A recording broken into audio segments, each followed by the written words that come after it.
కు పారిపోమ్ము అని మీరు నాతో చెప్పుటయ్యేలా అని వాళ్ళతో చెప్తున్నాడు. ధైర్యంగా అంటున్నాడు. ఏమంటున్నాడంటే, దేవుడు నాకు సహాయంగా ఉన్నప్పుడు ఒక పక్షి కొండ మీదకో గుహల్లోకో పారిపోతున్నట్టు నేను ఎందుకు పారిపోతాను? దేవుడు నాకు సహాయంగా ఉన్నాడని చెప్పి ధైర్యంగా చెప్తున్నాడు దావీదు అలా దేవుడి దగ్గర అంత ధైర్యంగా నిలబడటానికి, ఆ సమస్యల్లో అంత ధైర్యంగా నిలబడటానికి గల కారణం ఏంటంటే, దావీదు మంచోడు, దావీదు నీతిమంతుడు, దావీదు యథార్థవంతుడు. అందుకని ఆ శ్రమల్లో అంత గట్టిగా నిలబడగలుగుతున్నాడు. ఒకవేళ దావీదు కనుక వేషధారి అయి ఉంటే, దావీదులో కనుక ఏదైనా పాపం ఉండుంటే అంత ధైర్యంగా చెప్పగలిగేవాడు కాదు. పాపం మనిషిని పారిపోయేలా చేస్తుంది. నీతిమంతులు సింహం వలె ఎలా ఉంటారు? ధైర్యంగా ఉంటారు. చూడండి, సామెతల గ్రంథంలో ఉంటుంది కదా మాట. సామెతల గ్రంథము 28వ అధ్యాయము 1వ వచనం. ఎవడునూ తరమకుండానే దుష్టుడు పారిపోవును, నీతిమంతులు సింహం వలె ధైర్యముగా ఉందురు. 1వ వచనం ఉంది కదా. పాపం ఏం చేస్తుంది? దుష్టుడిని పారిపోయేలా చేస్తుంది. ఎవడు తరమకుండానే పారిపోతాడంట. అదే నీతిమంతులు ఎలా ఉంటారంట? సింహము వలె ధైర్యముగా ఉంటారు. దావీదు ఎందుకని అంత ధైర్యంగా మాట్లాడగలుగుతున్నాడంటే, దావీదు నీతిమంతుడు, యథార్థవంతుడు. అందుకని అలాంటి భయంకరమైన శ్రమలు వచ్చినప్పుడు కూడా ధైర్యంగా నిలబడి దేవుడు నాకు సహాయంగా ఉన్నాడని చెప్పగలుగుతున్నాడు. ఒకవేళ దావీదు కనుక ఏదైనా పాపం చేస్తుంటే, దావీదు కనుక వేషధారి అయి ఉంటే కనుక, దావీదుకి అలాంటి సమస్యలు వచ్చినప్పుడు దేవుడి మీద అంతగా అనుకునేవాడు కాదు, భయం వేసేది. ఎందుకంటే పాపాత్ముడికి తెలుసు దేవుడు సహాయం చేయడని కదా. అందుకని దావీదు భయపడేవాడు. దావీదు అంత ధైర్యంగా నిలబడ్డగల కారణం ఏంటంటే, దావీదు ఎవరు? యథార్థవంతుడు. దేవుడికి చెడ్డోళ్ళైనా ఇష్టమే, దుర్మార్గులైనా ఇష్టమే, కానీ వేషధారులంటే చాలా కోపం, అసహ్యం దేవుడికి. ఒక చెడ్డోడినైనా దేవుడు ప్రేమిస్తాడు, కానీ వేషాలు మార్చేవాడు అంటే దేవుడికి చాలా చిరాకు. పైన ఒకటి పెట్టుకుని లోపల ఒకటి మాట్లాడుకోవటం, లేకపోతే లోపల ఒకటి పెట్టుకుని బయటికి మంచివాడిలాగా యాక్ట్ చేయటం, ఇలాంటివన్నీ కూడా దేవుడికి చాలా అసహ్యం. చెడ్డవాడినైనా దేవుడు ప్రేమిస్తాడు, కానీ వేషధారులను అస్సలు దేవుడు ప్రేమించడు. బైబిల్లో 2 ఉంటారు భార్యాభర్తలు, అననీయ సప్పీరాలు. వాళ్ళిద్దరు చాలా మంచోళ్ళు. అయితే వాళ్ళిద్దరికి ఒక మంచి ఆలోచన వచ్చింది. ఏమని వచ్చింది? దేవుడికి కానుక ఇద్దాం అనిపించింది. కానుక వేయాలి దేవుడికి అని. ఎంత కానుక? 100 రూపాయల 1000 రూపాయల అంటే కాదు. ఎంత కానుక వేద్దాం అనుకున్నారంటే, వాళ్ళకున్న పొలం మొత్తం అమ్మేసి వచ్చిన డబ్బులన్నీ దేవుడికి వేసేద్దాం అనుకున్నారు. మంచి ఆలోచనే కదా, చెడ్డ ఆలోచనే కాదు, చాలా మంచి ఆలోచన. అయితే వాళ్ళు అమ్మేశారు, చాలా డబ్బులు వచ్చినాయి. వచ్చిన తర్వాత అవి మొత్తం దేవుడికి వేయాలంటే మళ్ళీ ఒక డౌట్ వచ్చింది. అరే, మొత్తం దేవుడికి వేసేస్తే మనం ఎట్లా బతుకుతాం? మనకు కూడా ఎంతో కొంత కావాలి కదా అనుకుని సగం ఉంచుకుని సగం ఇద్దాం అనుకున్నారు. ఇది తప్పేం కాదు, ఇది మంచిదే కదా. అసలు ఏనోళ్ళు బోడు మంది ఉన్నారు, రూపాయి కూడా ఏనోళ్ళు బోడు మంది ఉన్నారు. అలాంటిది పొలం అమ్మి సగం డబ్బులు దేవుడు కోవటం అంటే చిన్న విషయమా? చాలా గొప్ప విషయం, చాలా మంచి విషయం. అయితే వాళ్ళు ఏమనుకున్నారంటే, పాస్టర్ గారి దగ్గరికి వెళ్ళి మంచి పేరు కొట్టేద్దామని పాస్టర్ గారి దగ్గరికి వెళ్ళి డబ్బులు పెట్టారు.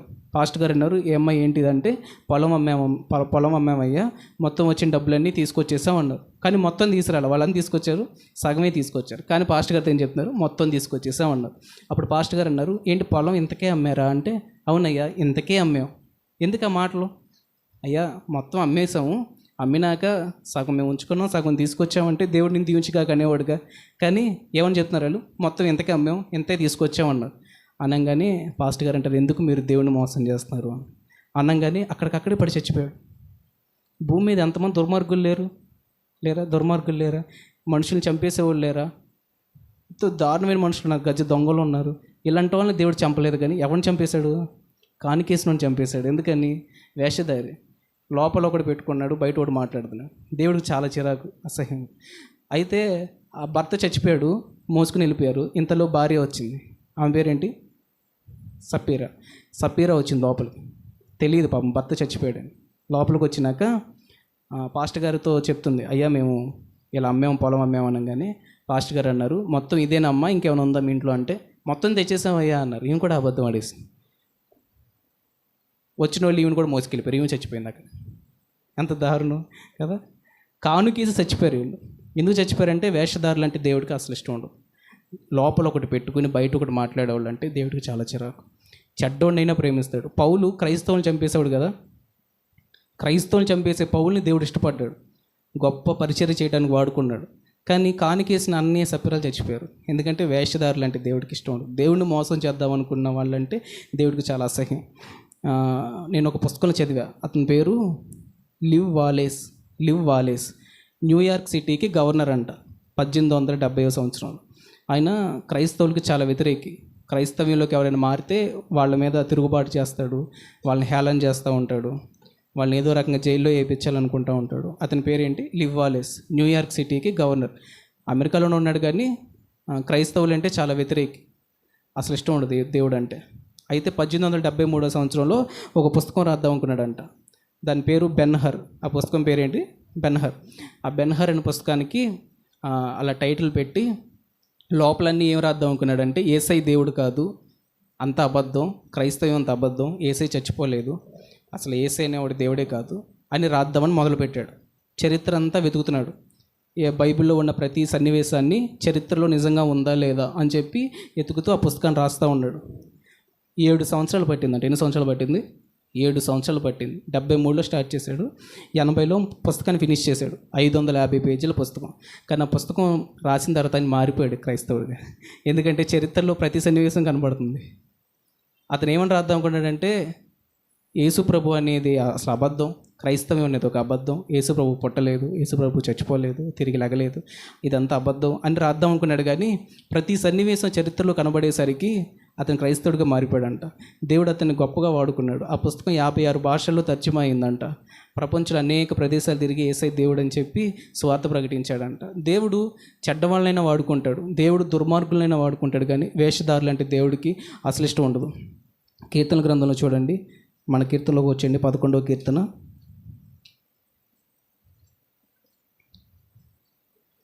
7వ వచనం. యెహోవా నీతిమంతుడు, నీతిని ప్రేమించేవాడు, యథార్థవంతులు ఆయన ముఖ దర్శనం చేసేదారు.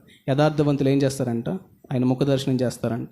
మనకి చాలాసార్లు అనిపిస్తుంది కదా, దేవుడిని చూడాలి, దేవుడు నాతో మాట్లాడాలి అని అనిపిస్తూ ఉంటుంది.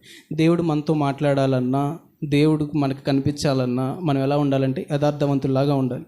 మనలో అబద్ధం ఉంటే, మనం వేషధారుల్లాగా ఉంటే, పైన ఒకటి లోపల ఒకటి పెట్టుకుంటే కనుక దేవుడు మనకు కనిపించడు, దేవుడు మనతో మాట్లాడు. ఎవరికైతే దేవుడు నాతో మాట్లాడాలి, దేవుడు నాకు కనిపించాలి అనేటటువంటి కోరుకుంటుందో వాళ్ళు ఎలా ఉండాలంట? యథార్థవంతుల్లాగా ఉండాలి. మోషేతో దేవుడు మాట్లాడేవాడు కదా, ముఖాముఖిగా మాట్లాడేవాడు. మోషేకి దేవుడు ఒకసారి కనిపించాడు కూడా. మోషే దేవుడిని అడుగుతాడు, ప్రభువా నాకు ఒకసారి కనిపించవా అంటే, 2 కొండల మధ్య నుంచోబెట్టి మోషేని, ఆ కొండల్ని దాటుతూ దేవుడు కనిపిస్తాడు మోషేకి. మోషేకి దేవుడు కనిపించాడంటే, మోషేతో దేవుడు మాట్లాడాడంటే, మోషే ఎలా ఉన్నాడంట? ఇల్లంతటిలో కూడా నమ్మకస్తుడిగా ఉన్నాడంట, యథార్థవంతుడిగా ఉన్నాడు, నీతిమంతుడిగా ఉన్నాడు. అందుకని దేవుడు మోషేతో మాట్లాడాడు, మోషే కనిపించాడు. మనకు కూడా దేవుడు మాట్లాడాలి, మనకు కూడా దేవుడు కనిపించాలి అంటే కనుక మనం ఎలా ఉండాలి? యథార్థవంతులుగా ఉండాలి. యేసన్న గారు ఒకసారి వాక్యం చెప్తారు. ఆయన అంట ఒకరోజు ఒక కొట్టుకు వెళ్ళారంట. ఆ కొట్టులో పెద్ద ఆయన ఉన్నాడంట.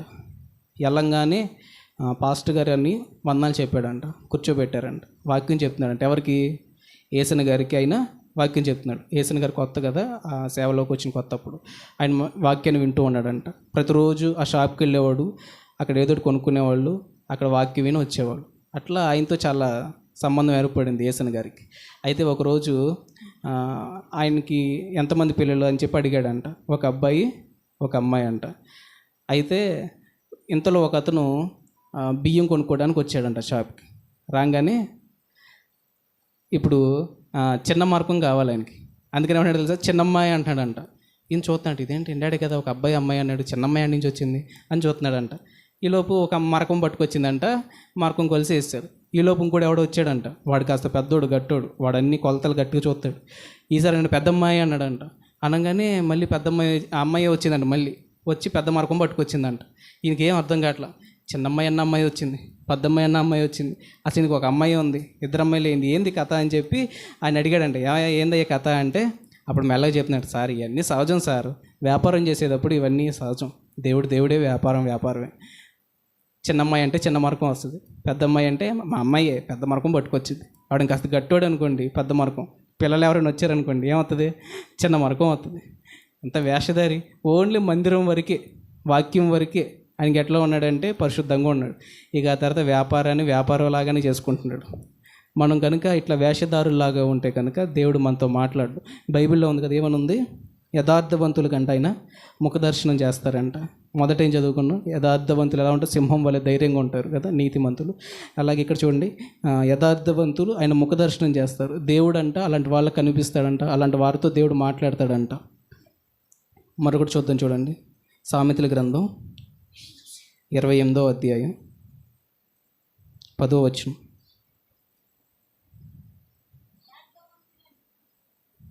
యథార్థవంతులను చదవం.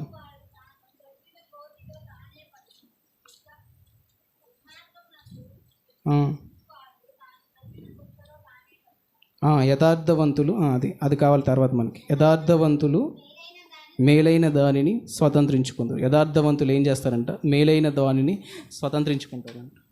యోసేపుకి చాలా భయంకరమైన శ్రమలు కదా, అయినప్పటికీ ఇంట్లోనూ యథార్థంగా ఉన్నాడు, అన్నయ్యల దగ్గర యథార్థవంతుడుగా ఉన్నాడు. తర్వాత తీసుకెళ్ళి అమ్మేసిన పొతీఫర్ ఇంట్లో యథార్థవంతంగా ఉన్నాడు. తర్వాత జైల్లో పెట్టిన యథార్థంగానే బ్రతికాడు. తర్వాత ప్రధానమంత్రిని చేసినా కూడా యథార్థంగా బ్రతికాడు. అందుకే యోసేపు చాలా మేలైన దాన్ని స్వతంత్రించుకున్నాడు. మనం మేలైనది స్వతంత్రించుకోవాలంటే, మనం ఏది పొందుకున్నా కానీ అది మేలుగా మనకి రావాలంటే కనుక మనం ఎలా ఉండాలి, యథార్థంగా జీవించాలి. ఒకరోజు ఒక మెకానిక్ దగ్గరికంట ఒక వ్యక్తి వచ్చాడంట. మెకానిక్ దగ్గరికి వచ్చిన తర్వాత తన యొక్క పెద్ద కారు ఉంది, కొత్త కారు అది తీసుకొచ్చి ఆ మెకానిక్ దగ్గర పెట్టి దీన్ని బాగు చేయి అన్నాడంట.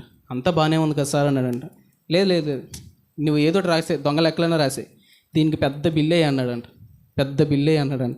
అన్నాడు, అదేంటి సార్ అంతా బాగానే ఉంది కదా, ఇంకెందుకు సార్ బిల్లు వేయటం అంటే, బాగున్న పార్ట్లు కూడా మార్చని పార్ట్లు కూడా మార్చినట్టు బిల్లు వేసే అన్నాడంట. ఎందుకు సార్ అట్లా అంటే, ఆయన అంటే రైల్వేలో పనిచేస్తాడంట. అయితే వచ్చినటువంటి బిల్లుని సగం సగం పంచుకుందో, నాకు ఇదంతా ఫ్రీనే అన్నాడంట. రైల్వే వాళ్ళ దగ్గరికి వెళ్ళి ఆ బిల్లు చూపించి డబ్బులు తీసుకుంటాడు. తీసుకుని ఆ మెకానిక్ సగం ఈయన సగం అన్నాడంట. ఆయన అన్నాడంట, సార్ నేను దేవుడిని నమ్ముకున్నవాడిని, నేను ఇలాంటి పనులు చేశానంటే మళ్ళీ ఇంటికి వెళ్ళి ప్రార్థన చేయలేను, నా వల్ల కాదు, దేవుడికి నేను దూరం అయిపోతాను, మీరు ఇంకో మెకానిక్ దగ్గరికి పోండి కావాలంటే అన్నాడంట. లేదయ్యా ఇదంతా కామన్ అయ్యా, మెకానిక్ షాప్లో నేను మోసేసి ఉన్నాయి, అందుకే నీ దగ్గరికి వచ్చాను, నువ్వు ఇదంతా రాయి, నేను చాలా చోట్ల చేయించుకున్నానులే, నువ్వు కనుక ఇప్పుడు ఇలా చేసావంటే రోజుకో వెహికల్ తీసుకొస్తాను నీ దగ్గరికి. మా కంపెనీలో చాలా వెహికల్ ఉన్నాయి, లారీలు ఉన్నాయి, ట్రాక్టర్లు ఉన్నాయి, చాలా బస్సులు ఉన్నాయి, ఇవన్నీ కూడా నీ దగ్గరికే తీసుకొస్తా. బాగు చేయాల్సిన అవసరం కూడా ఉండదు, జస్ట్ బిల్ వేయటమే. రోజు నువ్వు బిల్ వేస్తూ ఉండు, నేను డబ్బులు తీసుకుని వస్తా, సగం సగం పంచుకుందాం అని. మంచి డీలే కదా. కానీ ఆయన అన్నాడంట, నేను అలాంటి పని చేయను అన్నాడంట. చాలా బతిమాలుతాడు, అరే నువ్వు చేయవయ్యా, నువ్వు బిల్ వేవయ్యా, చాలా ఇంకేం చేయవసరం లేదు, నేను ఏమడిగాను, బిల్లు ఒకటి ఏమన్నాను కదా, నీకు నచ్చినట్టు ఏయో పార్ట్స్ రాసేసి బిల్ వేసేయి అన్నాడంట. అయితే అన్నాడంట, నువ్వు ముందు షాప్ నుంచి బయటకు పో అన్నాడంట. ఎవరు? మెకానిక్. డబ్బులు ఇచ్చేవాడిని, లక్షలు వస్తాయి. అరే నీకు ఎంత వస్తాయయ్యా, నీకు నెలకి ఎంత వస్తాయి అన్నాడంట మెకానిక్ అనంట 10,000 సంపాదిస్తా అన్నాడు. 10,000 ఏం సరిపోతాయి ఈ రోజుల్లో, నువ్వు నా మాటను 50,000 వచ్చేలా చేస్తే నీకు నెలకి అన్నాడంట.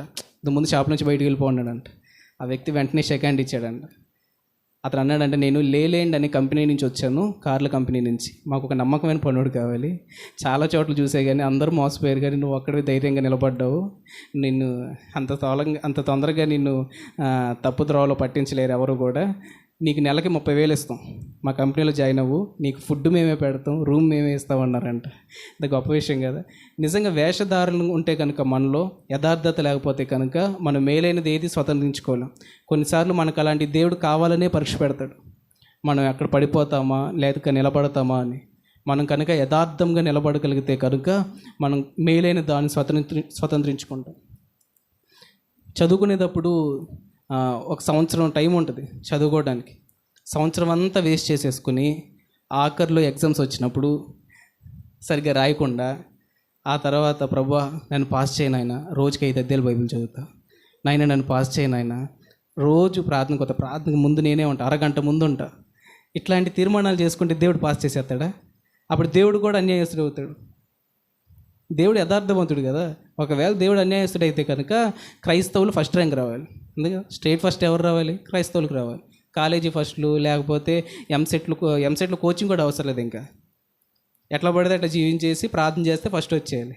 కానీ దేవుడు అలా కాదు. దేవుడు యథార్థవంతుడు. ఆయన మనలో కూడా యథార్థతను చూస్తాడు. ఆయన మనం వేషధారులాగా బ్రతికేసి చివరిలో ప్రభు నన్ను అట్ట కూడా పాస్ చేసేయండి, ఎట్ట పాస్ చేస్తాడు? పాస్ చేయడం. ఆయన మొన్న అంబేద్కర్ విగ్రహం దగ్గరికి వెళ్ళినప్పుడు అక్కడంతా చూస్తే నాకు చాలా ఆశ్చర్యం వేసింది. ఆయన అంట 8.5 సంవత్సరాలు చదువుని 2 సంవత్సరాలు కంప్లీట్ చేశాడంట. ఎన్ని సంవత్సరాలు? 2 సంవత్సరాలు. రోజుకంట 21 గంటలు చదివాడంట ఆయన. ఎన్ని గంటలు? 21 గంటలు. 24 గంటలే కదా రోజుకు మనిషికి ఉండేది. ఆయన 2 సంవత్సరాల పాటు 21 గంటలు చదివి 8.5 సంవత్సరాలు చదువుని 2 సంవత్సరాలు పూర్తి చేసి డాక్టరేట్లు సంపాదించాడు ఆయన. దేవుడు దీవించాడు అలాంటి వ్యక్తుల్ని, కష్టపడే వాళ్ళని. దేవుడు కేవలం తన బిడ్డలు మాత్రమే ఫస్ట్ ర్యాంక్ ఇచ్చి తన బిడ్డలు కాని వాళ్ళందరినీ ఫెయిల్ చేసేస్తాడా? చేయడు కదా. మన యథార్థతగా ఉంటేనే దేవుడు మనకి మేలైన దానిని స్వతంత్రించుకునేలా చేస్తాడు కదా. మనకి మేలైనది మనలో ఉండాలంటే మనలో యథార్థత ఉండాలి. మనం సమయాన్ని వృధా చేసేసుకుని మన ఇష్టం వచ్చినట్టు బ్రతికేసి ప్రభువా నాకు కాపాడయ్యా అంటే ఆయన మేలైనది మనకి ఇవ్వడు. మన మేలైనది సంపాదించుకోవాలంటే మనలో యథార్థత ఉండాలి. నీతిమంతులు ఎలా ఉంటారంట? సింహము వలె ధైర్యంగా ఉంటారంట. యథార్థవంతులు ఆయన ముఖదర్శనం చేస్తారంట. యథార్థవంతులు మేలైన దానిని స్వతంత్రించుకుంటారని దేవుడి మాటలు దీవించుకుంటారు.